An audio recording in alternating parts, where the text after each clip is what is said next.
அடுத்து அணுகின்றார் திருக்குறள் தொண்டர் திருமதி சிவகாமி சண்முக சுந்தரம் சென்னையிலிருந்து. வாருங்களா. அன்னை தமிழுக்கு முதல் வணக்கம். சங்கத்தமிழ் இலக்கிய பூங்காவிலிருந்து ஜெர்மன் தமிழருவி வானொலி நேயர்கள் அனைவருக்கும் சிவகாமி சண்முக சுந்தரத்தின் தமிழ் வணக்கம். வணக்கம். இணை விஜயன் ஐயா வணக்கம். வணக்கம் அம்மா, எப்படி இருக்கீங்க? நலமா இருக்கீங்களா? ஆமா, நீங்கள்? நானும் நலமாக இருக்கிறேன் ஐயா. நன்றி. சசிகலா அம்மா வணக்கம். வணக்கம் அம்மா, எப்படி நானும் இருக்கீங்க? நலமாக இருக்கிறேன் அம்மா. நீங்கள் எப்படி இருக்கிறீர்கள்? கொஞ்சம் அப்படி இப்படி ஆனால் இருக்கிறோம். நன்றி அம்மா. நன்றி நன்றி. இன்றைய தலைப்பு சினம் தவிர். சினத்தை செலுத்தக்கூடிய இடத்தில் தவிர், சினத்தை செலுத்த முடியாத இடத்திலும் தவிர். சினம் நம்மை இனம் தெரியாது அழிக்கும், சினத்தை காட்டிலும் கொடியது இல்லை. தீமையை கண்டு சினம் கொண்டால் சினத்தால் தீமையே வரும். அறவே சினத்தை ஒழிக்க, அதுவே தீமையை அழிக்கும். சினம் கொண்டால் சிரிக்க முடியாதே, சிரித்தால் சினம்தான் வாராதே.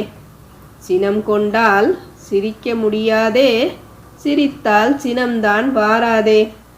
சினம் மனதை மட்டும் கொல்லாது, சினம் உடலையும் சிதைத்துவிடும். சினம் என்பது மதம் கொண்ட யானை, அதை அடக்கி ஆண்டால் அதன் மேல் உலகை வலம் வரலாம். ஆறுவது சினம் என்றால் ஔவை, ரௌதிரம் பழகு என்றார் பாரதி. சினம் கொள்ளாதே என்கிறார் வள்ளுவர்.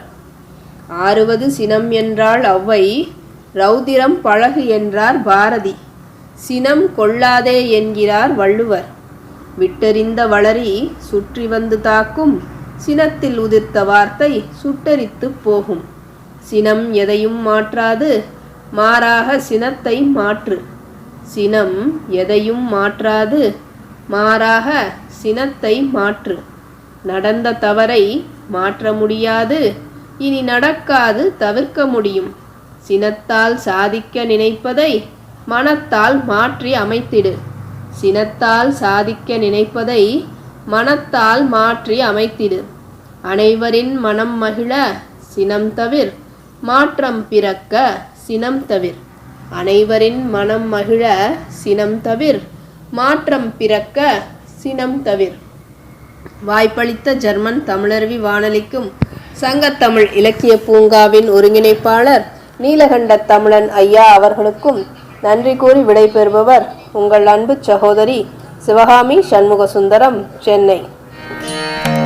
அவ்வை பாட்டி மற்றும் பாரதியார் மற்றும் வள்ளுவரினுடைய நல்ல கருத்துக்களை எடுத்து, சினத்தினால் நீதான் அழியப் போகிறாய், தவித்து நட என்று அருமையான ஒரு சிந்தனையை தந்திருந்தார் சிவகாமி. நன்றி அம்மா. மீண்டும் மீண்டும் இணைந்து சிறப்பியுங்கள். நன்றி, வணக்கம்.